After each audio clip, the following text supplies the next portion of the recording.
Čia motociklo laikiklis, kurį mes perdirbome, perdarėme ir įmontavome į kemperį. Jame bus motociklo priekinis ratas. Tai trumpai norėjau pasakyti, su kokiais iššūkiais susidūrėm, ką reikėjo čia pakonstruoti, kad viskas tilptų ir būtų faina.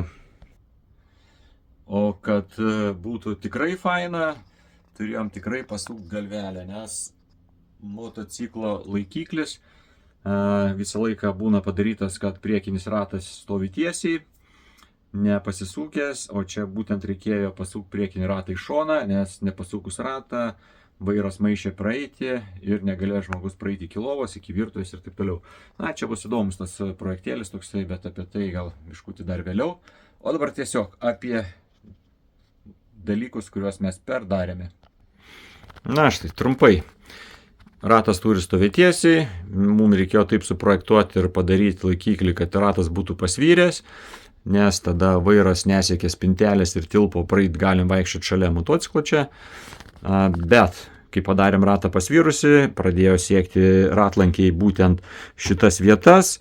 Motociklas prabangus ir brangus, tai labai gaila ratlankių.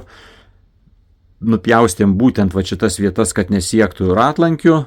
Tada atsitiko irgi tokia bėdelė, nes buvo kaip padarytas svorio centras, buvo čia sunkiau, čia lengviau. Tai visą laiką kryzdavo į tą pusę. Motociklą kai važiuoji, pervirto ir viskas gerai.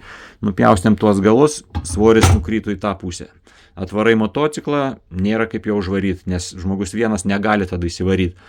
Tai teko irgi pagalvoti tokį dalyką. Tai mes tada radome gumas tokias, padarėme kilpas, pervėrėme gumą ir dabar automatiškai atmeta šitą į vietą. Tai kaip ir problemas įsisprendė. Tai žmogus patenkintas, motociklas pasistato labai sėkmingai, gerai. Visi patenkinti. Važinės ir motociklas statys jau lengvai.